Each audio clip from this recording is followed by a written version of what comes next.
Hi, this is Chris Howard, host of Plugged In with Chris Howard, and I'm taking the Lions over the Chiefs in the Super Bowl. BetOnline has free odds and lines available online or on your mobile device. Visit BetOnline today.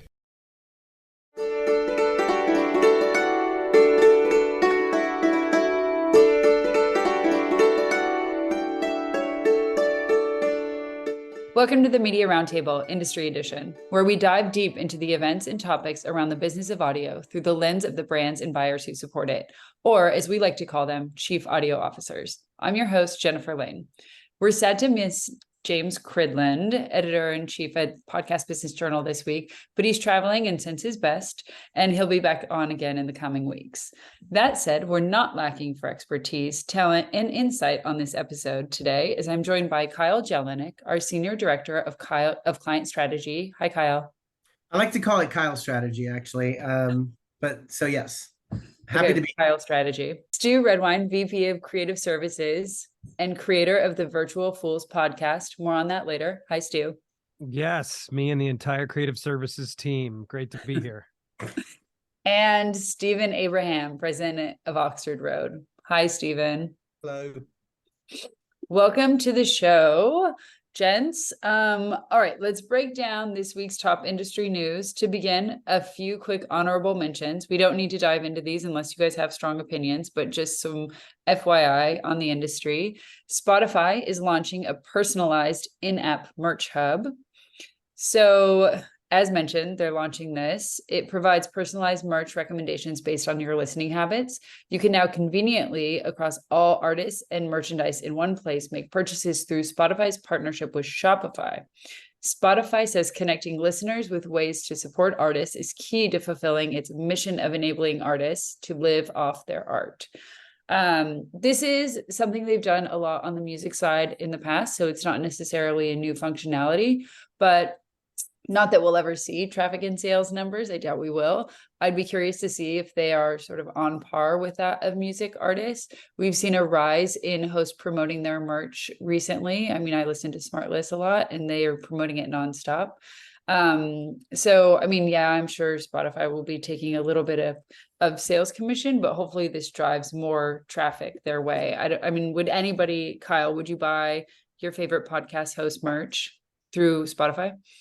Yeah, for sure. In fact, I think I was maybe part of like a beta test of this thing with some tickets to an event that was close by my house, literally at a bowling alley, of an artist that I watch all the time.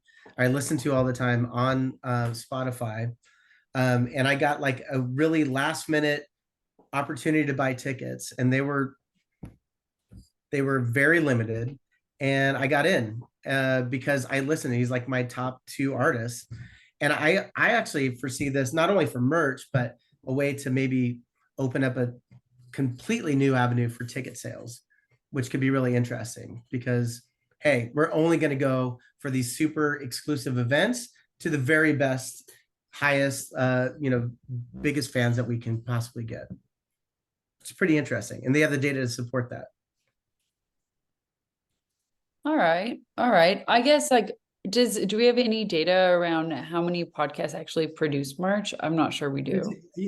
Just to specify the question, are you talking about podcasters merch or artists merch? Podcast merch. So it would be like Smartlist sells hats or Call Her Daddy has t-shirts. These are the elements that you would now be able to buy on a Shopify site through Spotify. So not new necessarily, but new for podcasts. It's always been around for artists. But I think they're expanding their reach on a lot of this, like different kinds of, avenues of revenue, which is really interesting. I love to see what they're doing over there. Yeah, I mean, I appreciate the mission. So we'll see. All right, number 2 in rapid fire. 2/3 of sports fans engage with radio and podcast, a study finds. A study by CrowdReact Media reveals that 63% of sports fans engage with radio and or podcast, emphasizing the importance of audio in building sports communities. Meanwhile, 40% of sports fans aged 18 to 39 listen to sports podcasts. The study also highlights a preference for live sports content, with 57% of fans surveyed participating in sports betting. Football remains a dominant favorite sport, capturing 84% of respondents' preferences. For those who'd like to read more on this, please find the white paper linked in the newsletter. We'll be sharing it this week in the Influencer. Stephen, I know you have a particular passion for sports podcasts. We've done a lot of work across sports podcasts with clients, et cetera. And I think you're a sports podcast listener, no? Very much so. Yeah. Obviously, the word football becomes slightly confusing for me, and I appreciate that when we say football, we're talking specifically about the domestic marketplace. If we're going to use the US vernacular, soccer would, in fact, I think, from a global perspective, be the single largest fan community-based sport. And yeah, I mean, I think sport and any sort of live event or immediacy in terms of an entertainment value or sort of areas of immediacy are really important for the space. Podcast by its very nature tends to be something that you download, sits on your smart device, you go back to it in your own time, whereas something like a sport event, you don't catch it in that moment, or you don't listen to it in that moment, you're not going to go back. And it's what I think we've started to define, or at least I'm starting to define, as perishable media. And you sort of start talking to fans of different sports teams, whether that be the MLS, Premier League, NFL, NBA, or whatever. They're all fans in the same way, and you can capture them in a really interesting environment. And I think what we've seen with a lot of the sort of companies that we're working with is how do we build those communities who may not overlap, but in terms of pure 1+ reach, you can really get fantastic levels of sort of increased penetration and coverage to those groups by utilizing them. Men in Blazers is a great example, and they're extending their footprint globally. I think they're opening an office in London in the next few weeks to start producing and to start talking to more international audiences about the sports opportunities. So I don't know if there was a question in there. I'm just waxing lyrical about my passion for sports podcasts, but yeah. No, there wasn't, but you answered anything better than I would have prompted you to answer. So yeah, I mean, I think like one of the interesting things that I think is very singular to sport, as you pointed out, is the really strong communities. I mean, yes, there are tons of listeners to different podcasts. There are like Smart List listeners, Call Her Daddy listeners, all the other shows are like definitely listeners. And sometimes the community is brought together through live events, but sports communities are like nothing else, where they just want to know everyone else who is listening, and they want to celebrate together and watch together and listen together. And I think there's a huge opportunity there that we've only scratched the surface of, and as it seems continues to grow. And especially that live element, I think, I don't know, we don't necessarily have anyone from the performance side on the show, but I wonder if you'd be able to track ad performance in live sports podcasts more specifically or more frequently or accurately than you could in just a regular show, because the long tail is varied. I know the answer to that question, but I mean, I tend to listen less to the live ones, although I know they're very popular. For me, it's more about a pre-game discussion and then a post-game discussion, which I think if I miss one of those, I don't bother going back to it. I'll just wait for the next week.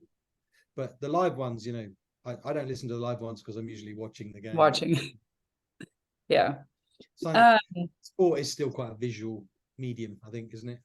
Totally. And like, to your point of perishable media and not going back, I think that's really different in YouTube. Like in YouTube, you would go back and you watch different highlights or maybe a really incredible goal or something like that. Whereas in podcasts, it just doesn't come across the same way. Yeah. I mean, the drama in any sport is what drives the conversation. And, I think amping up those dramatic things. Was that a penalty? Was that a foul? Was that a red card? 95% of the conversations are around that stuff, not whether they played well. And that's the beauty of what you can get into with all the fans kind of being visceral and passionate, which is what it's all about. And I think podcast plays to that.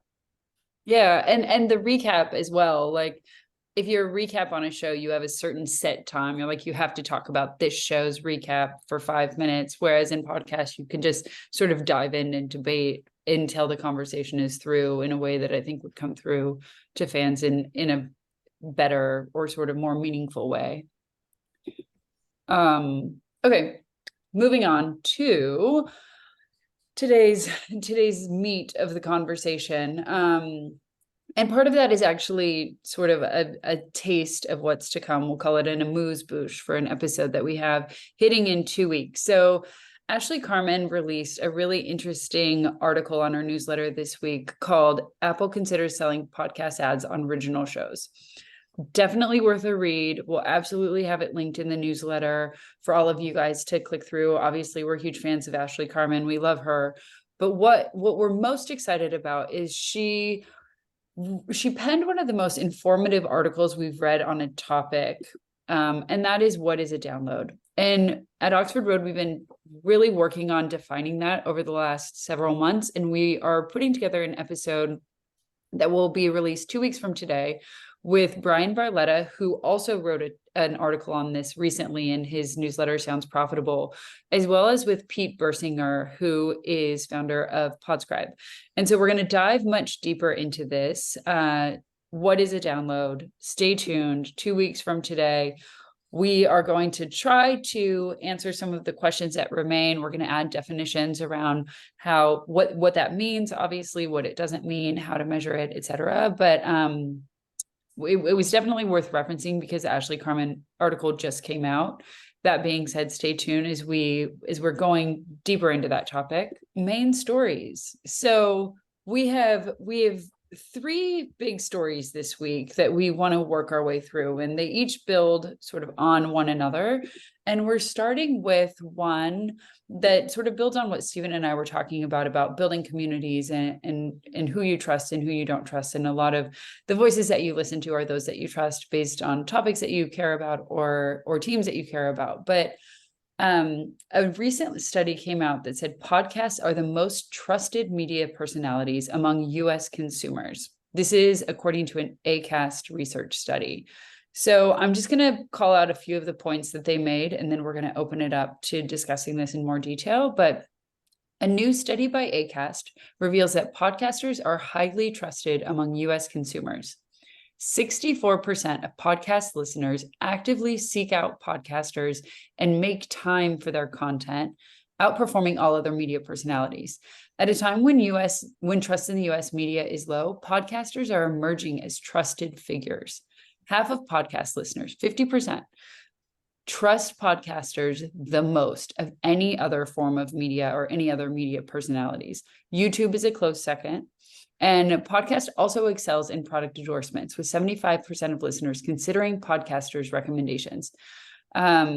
This, I don't know if this surprised you. I mean, any of you, Stephen, Kyle, Stu, obviously we know that podcast is a really intimate channel. We know that you feel like you're forming a personal relationship with podcast hosts. You're listening to them time and time again. But I mean, to have a channel where audiences are arranging their time around being able to take in this content and to trust them. They're saying they're not trusting news personalities. And it cited a lot of sort of where those fractures arose, from COVID to Ukraine to the most recent conflict happening in Israel right now. And I think that I wasn't necessarily surprised to know they were trusted, but I was surprised to find out they were the most trusted. And I would be curious to hear all of your perspective on why you think this is, whether or not you were surprised, and what that means for brands specifically. I can start. I mean, I think podcasting in particular, it at the very least gives the illusion of an unfiltered connection with the audience. More so than television by far, more so than radio. I think from the consumer's perspective, I'm listening to this person share their unfiltered thoughts on whatever the topic may be. And whether it's about their personal recommendations in the reads or whatever the hot topics that they're talking about on the show, podcast gives at the very least the illusion. I think many times it actually is that, where they are just pulling down the curtains and saying, like, this is what I think about this. I mean, we've had podcast hosts that straight up say, I'm not going to endorse this product because I don't believe in it. Okay, great. I appreciate that. Value your integrity. Let's move on. So this is not surprising at all. In fact, I think the numbers seem maybe even smaller than I would have thought. With half the people trusting podcast hosts the most of any other form of media. Where else are we going to trust them? Yeah.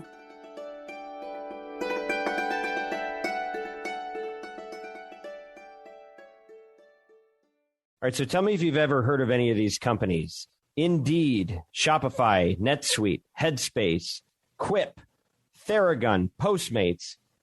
You know, I'm not only the host of the Media Roundtable, but also CEO of a company called Oxford Road, and we are the world's leading independently owned and operated audio ad agency.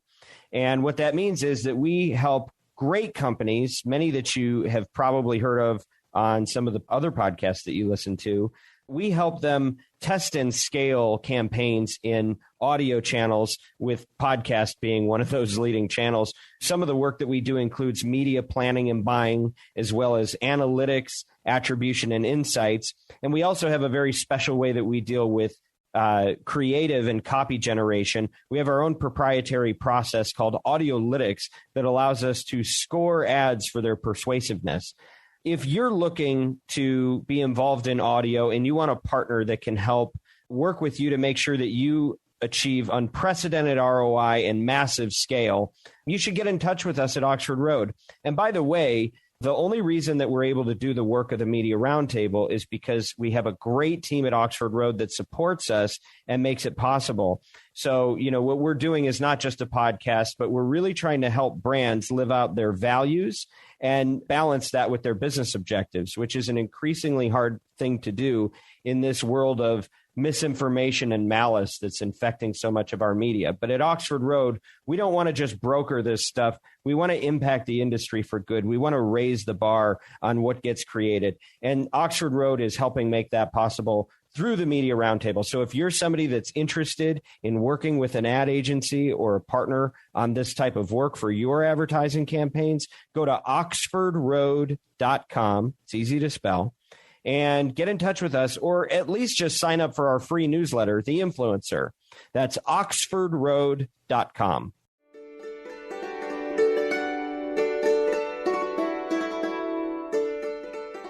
Yeah. And I think there's some inherent trust.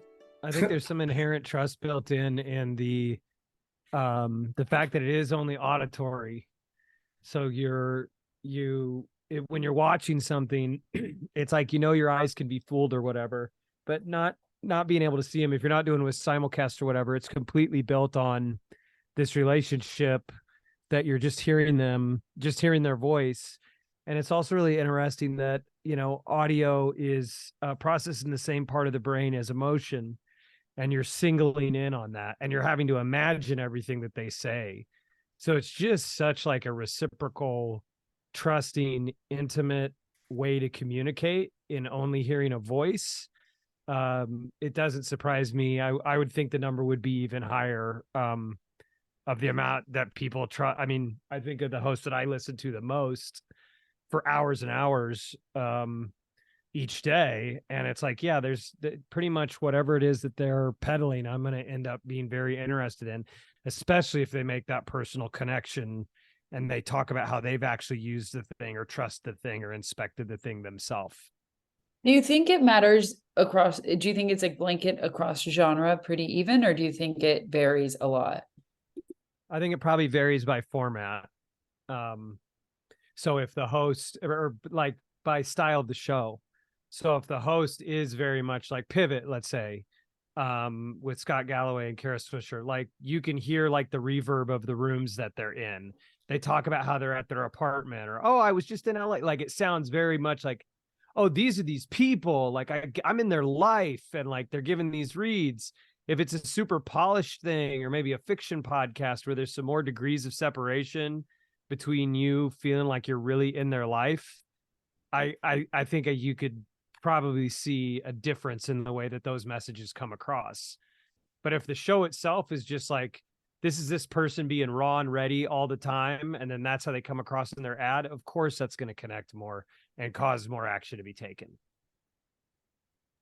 Are these conversations you're having with brand marketers when they hand you non-negotiable scripts? Oh, absolutely. Yeah. Yeah, I mean, that's our job. And I think part of the job too is that you never stop. You never want to take a no from somebody that can't say yes. And so I think inside of a brand, it's easy to get hypnotized by the things. Well, I know they're going to say no to this. I know legal's going to say no. It's like and in an agency that can happen too. You can get hypnotized with the same thing going, oh, the suits are going to say no, legal's. No, we got to keep pushing. We got to keep pushing. They might say yes. And it's not even that they might say yes. That's not the end game. It's that we have thought about it and looked at it and see that this would cause a good result. So let's keep pushing for it. And then what's amazing is time and time again, you see that sooner or later, it does break through. But if you stop asking, if you're not Sam I am on that stuff, what would you like it on a train? Would you like it on a plane? Would you like it on a boat? Would you like it with a goat? If you stop asking, it just kind of like disappears into memory. And then next thing you know, your copy just gets flat. You stop even asking for the integrations. And then all of a sudden somebody has to come along and reinvigorate the thing. So we want to always be pushing and pushing and pushing. Somebody once told me that trust is built with raindrops and lost with buckets. And I think like trust in media right now is incredibly hard to find. And if we have it in podcast, what is our responsibility as an agency and speaking to brands? Like, what is our responsibility for brand marketers in order to keep it? Like, Save the live reads. wait, is Dan here? No, but I mean, that's the way to keep it. Like, listen, the way you keep the trust is to keep having those hosts do it and keep the hosts not using AI voices, keep having the hosts speak from their heart, keep giving them bullet points, giving them the product and letting them speak from, a perspective of actually using what we give them and endorsing and saying, I use this and you should too. And here's why. And something that go ahead. Oh, and that's something that was established in the world of radio, right? And that's maybe something that we're going to see evolve in podcast, and that a pricing structure will even be different. Because if we accept the premise, it's all just the same. Gravity just pulls it all down into this all dynamically inserted, all cloned voices or whatever. And no, what's distinct? You want to talk about a distinct sonic asset? It's a host's voice. It's a host's personality. It's who they are. Well, maybe a premium needs to be charged for that then. For those live reads, maybe that unit needs to be treated differently. And then next level down is them reading it, announcer reading it. Next level down, fine, clone version of their voice. That's fine. Maybe you just disclose it. But in order for the trust to remain there, I'm with Kyle on that. It's like, yeah, let's hashtag save the live reads for sure. And I'd also say, I would add to that, like, if we're not getting that personal endorsement, we're not getting all those, like the extras, we shouldn't be paying the premium for that. Like, you're not going to do a personal endorsement, then we're not going to pay the high CPM. 100%.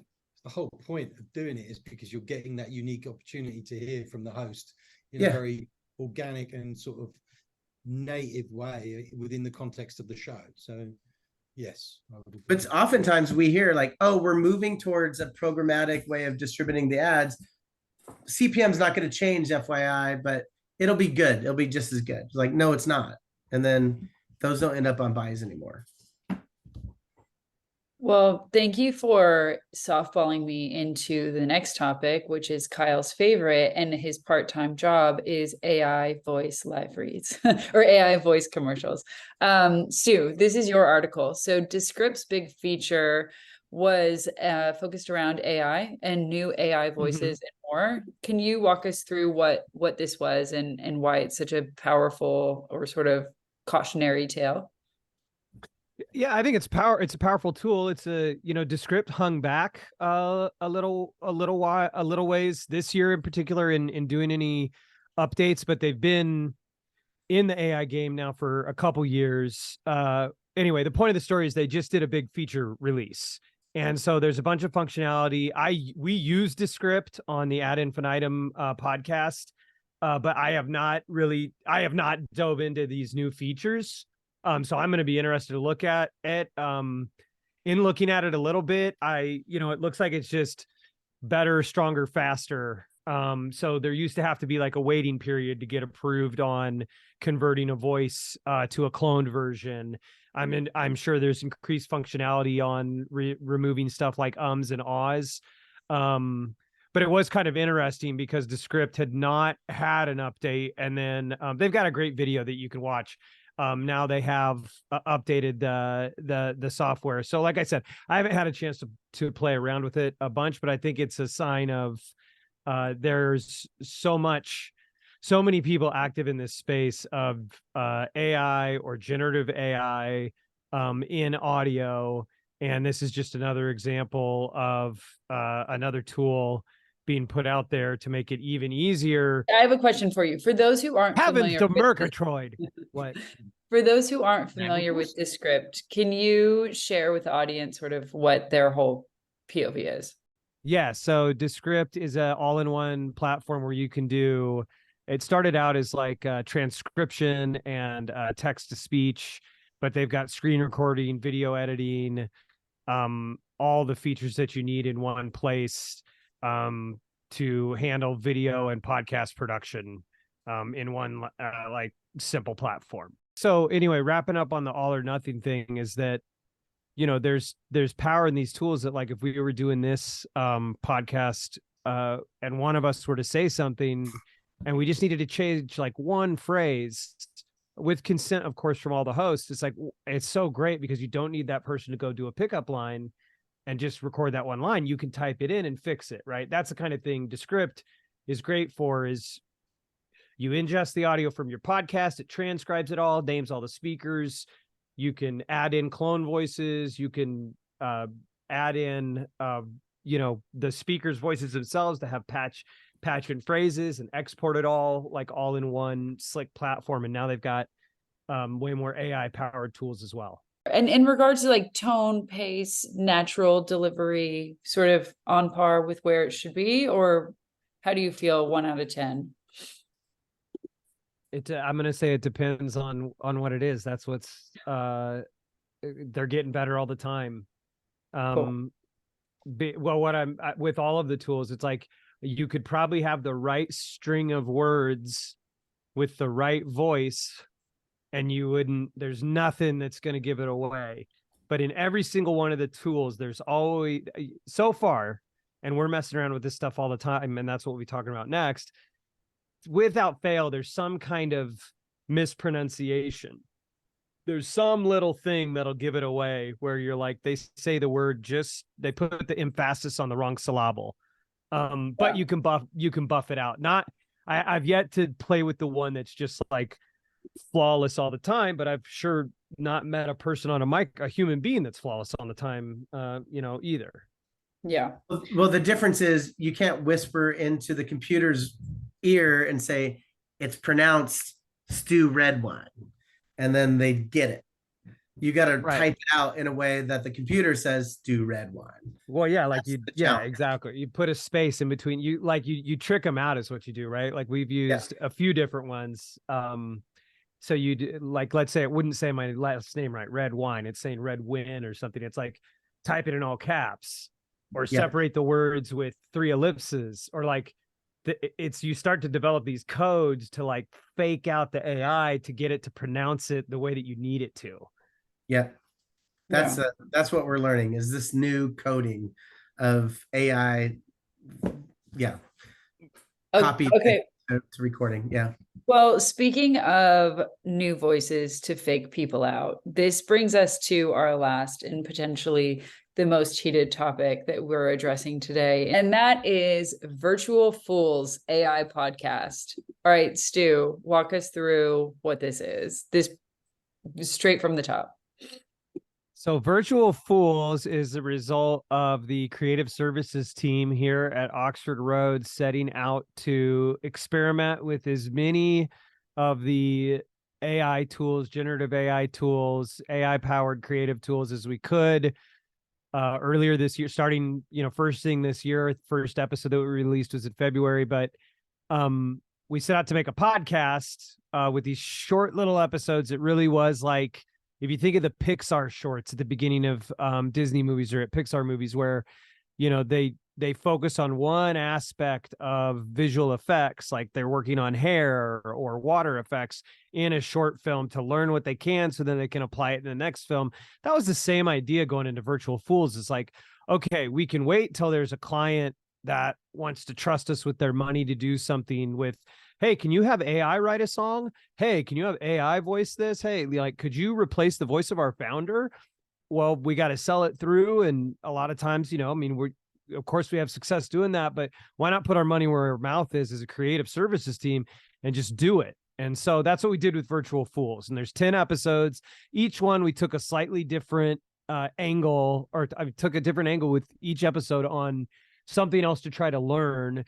And the main thing was like, okay, we're going to have Chat GPT write it, or whatever, you know, whatever the different tools are that we used to write it. And then we're not going to, we tried to tamper with it as humans as little as possible. So, and I know Kyle has come to appreciate it because he was like a faithful listener to all 10 episodes, where it's just funny when you don't mess with it to hear what the AI, how it strings together a sentence, and then how the AI clone voices pronounce stuff. We're like, we didn't want to buff it out. Like, we just wanted to let it ride. And we have the music made by AI. The scripts would call for sound effects at certain places. We use those sound effects in those places. Did the artwork with AI stuff. Like I said, just to bend and, you know, just to stretch ourselves and learn as much as we could about using generative AI in audio. And you can listen to it. We can link to it. And then my favorite episode is a true crime episode. All right, Stephen, Kyle, expand on this. How do you feel about it? What did we learn? I guess, Kyle, from an accounts perspective, like, what were any key learnings that we're able to apply or share with account directors or and brand marketers? I think the dream of this is we can type out all these iterations of copy, whether it be geo-contextualization or like, hey, are you sitting here in this city wearing these clothes today, or whatever, like the dream of what we could do with all the iterations. That all sounds great, but in practical use, what we're finding is AI is not quite there yet because it still requires human oversight. The way that the AI technology is going to implement all these iterations is not where it needs to be. And so I think that for me, at least, it's in the, like, it's still funny, right? Like, you see, like, you watch or listen to the Virtual Fools podcast, like, you're in on the joke because you know that this is AI, and when they make these hiccups, it's kind of laughable and still fun. But you can also see where this is heading, and you can kind of see what the future will bring. Yeah, and like we did an episode with we tried a couple different tools where we did a clone version of my voice, and there's, you know, a couple phrases in there where you go like, wow, for me it's like, it's indistinguishable for me listening to go, oh, it nailed it there. That's powerful. We're able to directly apply that stuff over to, you know, founder as spokesperson might be a great way to apply this, where there's, you know, absolute alignment from the top and buy-in to go like, it's just impractical to get a founder in the booth to record spots all the time. That a lot of times is the hang up, even though it's a powerful persuasion tool. So that's a great one. To me, that's a great example of cloning a voice that has some real benefit. Well, I guess going back to the trust conversation from earlier, if podcast is the most trusted media outlet currently because of that personal relationship that audiences have with their host, if they were to find out that their host has been generated by AI for the past couple of episodes or couple of minutes, I mean, that is a super highway to that trust just going down, plummeting further down through the floor. Don't you think? Quite possibly. I think it depends on the host, and it, you know, I've had conversations, you know, off the record with different hosts, and it's interesting. Some of them are like, no, never. And others are like, sign me up, please. I don't want to read another ad. And I've got to think that their attitude, that if their listener has that same kind of attitude as they do, with oftentimes it's kind of like hosts are like, Oh, you know how owners and their dogs, like they kind of look like their dogs. Sometimes I sometimes feel like people that listen to certain podcasts look like the host of the podcast. So if they have the same kind of attitude as the host of Laissez-Faire or whatever, like that's like, I don't care. I don't care if it's a clone version of them reading that. I think in certain contexts it would work against you. I think in other contexts it would be fine. It would be critical to disclose it. I think in most cases it'd be important to disclose it. I But say like every case, if we're going to start having host endorsements done by AI, I think it has to be disclosed, right? If it's a host endorsement, 100%. Yeah. I mean, we're saying I use this and you should too. If they're saying that they use it, yeah. I think of course. it's like, I think if this is Rogan's voice, we're talking about Joe Rogan, like if this is Joe Rogan's voice, like Joe Rogan, we need to say this is not really Joe Rogan saying it. Yeah, I would tend to agree with I that. think we're going to see a lot of disclosures. Yeah, there has to be. Yeah, because otherwise, then you're going to have the errors turn up. People go, "What?" It's going to. I think your point is very fair there, Jennifer. It does debunk the sort of the trust element, and I don't think hosts will allow it. There might be certain areas that can be used when they're recording, but not the core meat of a conversation or an interview. It's counterintuitive. Yeah, exactly. I was thinking that as well, is that it's like maybe it'll be interesting to see perhaps how the contracts are drawn up, because if they're using it only to do the promo code or something to that effect, but like Steve's saying, if it's the meat of it and them saying the I statements, that's still their voice. But using the technology to maybe patch in the city name, how is that any different? Like, how is that any different, any less or more sincere than Ryan Seacrest goes into a booth and he records a spot? And I just love this time of year in blank, and then he records 50 city names. Okay, that's artifact. Like, that's not real. He didn't say the full statement together. It's exactly the same. It's just machine augmenting it quickly. Exactly that. So in that case, we don't disclose, hey, everything you're about to hear this host say on this podcast, we actually cut out 67 ums and 24 ahs, and there was 12 seconds in this statement that we took out. So it's but I would say, like, I would argue that in radio, for example, radio got in trouble a couple years ago where they were pre-recording segments. Now, if you listen to radio, I still listen because I'm old. It'll be like portions of this next segment are pre-recorded. Like, just those disclaimers and whatever that is. Like, I don't care if it was recorded an hour ago or 2 hours ago or yesterday. But disclaim it. But they have to disclaim it. It's just going to be an optimization tool in this sense. I think it's going to be challenging as it takes on more and more potential sort of, promotional reads, because it's really difficult to get AI to speak within a brand's voice. Yes, it can be iterative, or yes, it can be literal in what it's being asked to say, but in that voice and the certain sentiment, I don't think it's ever really going to truly replicate it. It's augmentative, and that's what it should be, to facilitate a better experience for the listener, but not if it's going to be to the detriment of the quality of the show. And there's the whole question of people, the best performers, like I think in painting or in other arts, it's like, okay, what makes it valuable is its scarcity. So we had a campaign we were working on with Kyle where the talent did not want their voice cloned, even to change out one section of the script. Like, do not clone my voice at all.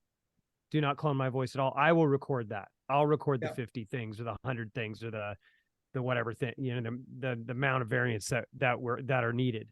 So it's just, it'll be, I was like, well, okay, well, what if the contract only stipulates only this, and it'll only be used for this usage? Cause that's kind of, in my mind, I keep trying to go back to like, okay, if we set it up as this is different than anything that's ever gone before and there's nothing like it, then that's how we're going to see it and how we're going to solve for it. But if we set it up as, okay, there's nothing new under the sun, we've kind of tackled problems like these before.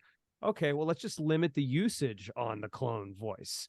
So we're only going to clone this, and we're only going to use it for this, which is for all intents and purposes, the same as you going into the booth and recording those things. Even in that condition, talent's going, no, thank you. If you want me to do it, Yeah. I will do it. Yeah, it can't replace.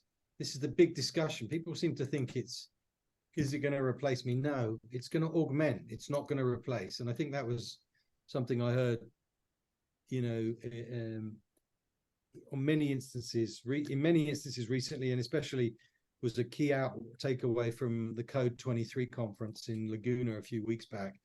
AI should not be replacing, it's going to be augmentative. And I think that's the message here.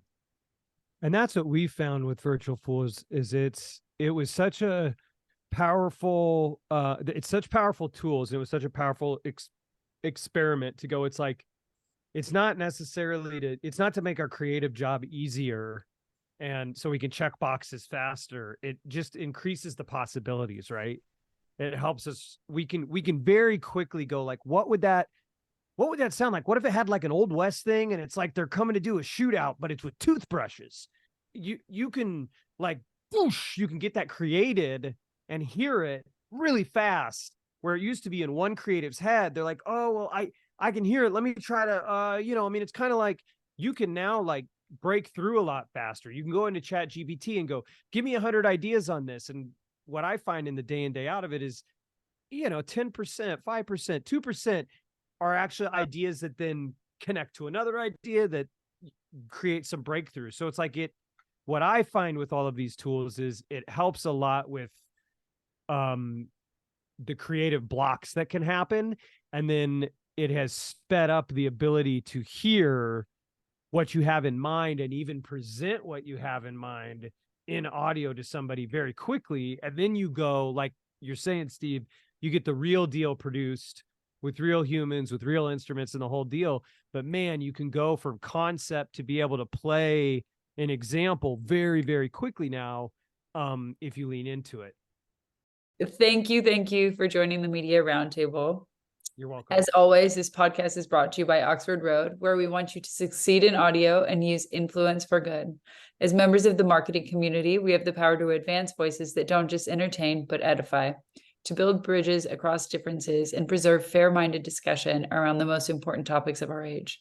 If you're a marketer looking to align your brand values with extraordinary business outcomes, reach out to our agency, Oxford Road, by visiting oxfordroad.com and subscribing to our weekly newsletter, The Influencer.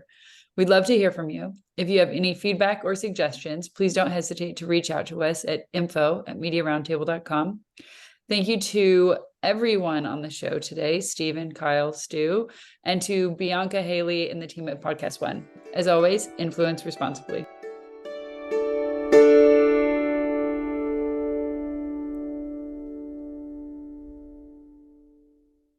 Hi, this is Chris Howard, host of Plugged In with Chris Howard, and I'm taking the Lions over the Chiefs in the Super Bowl. BetOnline has free odds and lines available online or on your mobile device. Visit BetOnline today.